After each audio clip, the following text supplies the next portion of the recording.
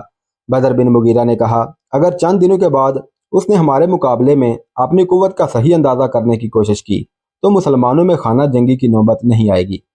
اس ملاقات کے بعد ازغل، بدر بن مغیرہ، الزیگری اور فوج کے دوسرے افسروں نے ایک اجلاس میں یہ فیصلہ کیا کہ فوج کو از سر نو منظم کیا جائے۔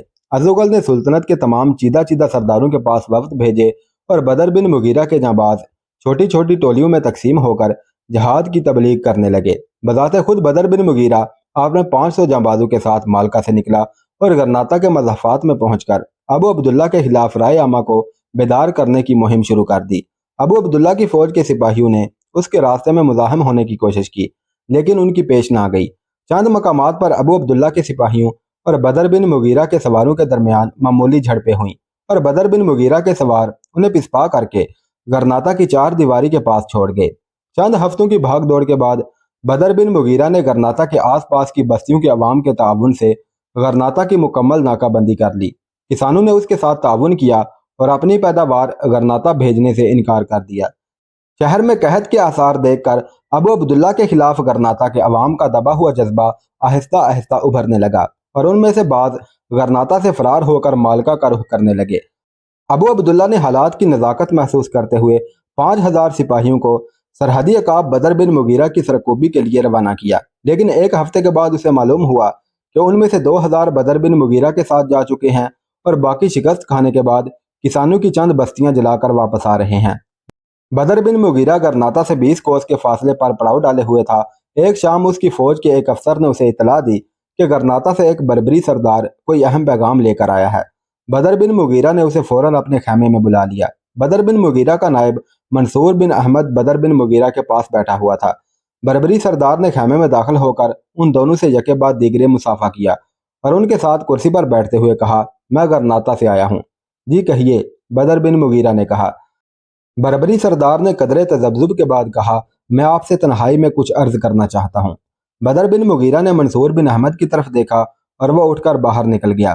سردار نے اپنی جیب سے ایک خط نکالا اور اٹھ کر بدر بن مغیرہ کی طرف بڑھاتے ہوئے کہا، مجھے ابو داؤد نے بھیجا ہے، انہوں نے کہا تھا کہ آپ کی طرف سے اس خط کا جواب ہسپانیہ کو تباہی سے بچا سکتا ہے۔ بدر بن مغیرہ نے خط کھول کر پڑھنا شروع کیا اور بربری سردار انتہائی دلچسپی سے اس کے چہرے پر تحریر کے اثرات کا مطالعہ کرنے لگا۔ خط پڑھنے کے بعد بدر بن مغیرہ نے ایک ثانیہ کے لیے بربری سردار کی طرف دیکھا اور پہلے سے زیادہ انہماک کے ساتھ دوبارہ پڑھنے لگا۔ خط کا مضمون یہ تھا: ایک ایسے شخص کی طرف سے جو اپنی کوتاہی عمل کے باعث اپنی قوم کے لیے ایک عزم معطل بن چکا ہے، ایک ایسے مجاہد کے نام جس کی بلند ہمتی اور اولو العزمی مسلمانان اندلس کا آخری سہارا ہے۔ آپ سمجھ گئے ہوں گے کہ میں کون ہوں۔ غرناطہ میں اتنے بڑے انقلاب کے باوجود میری خاموشی کا باعث کسی مصلحت سے زیادہ میری مجبوریاں تھیں۔ اب بھی مجھے یقین نہیں کہ میرا خط آپ تک پہنچ جائے گا، لیکن اگر میں نے قاصد پر اعتماد کرنے میں غلطی نہیں کی اور یہ خط آپ کو مل جائے اور اس سے کوئی خوشگوار نتائج برآمد ہوں تو میں اسے اپنی گزشتہ کوتاہیوں کا کفارہ سمجھوں گا، اور اگر میرے ایلچی کی غداری یا کسی اور وجہ سے میرا خط غرناطہ کے ملت فروشوں کے ہاتھ لگ گیا تو میں ان لوگوں میں سے ہوں گا جن کی بہترین خواہشیں اور امنگیں گمنامی کی موت کے پردوں میں چھپ جاتی ہیں۔ بہرحال میرے بعد اگر میری بیٹی ربیہ ابو عبداللہ کی بری خواہشات کا شکار نہ ہوئی تو وہ آپ کو تمام واقعات بتا سکے گی۔ ابو عبداللہ کی بغاوت کے بعد میں یہ محسوس کرتا ہوں کہ کاش میں غرناطہ میں نہ آتا۔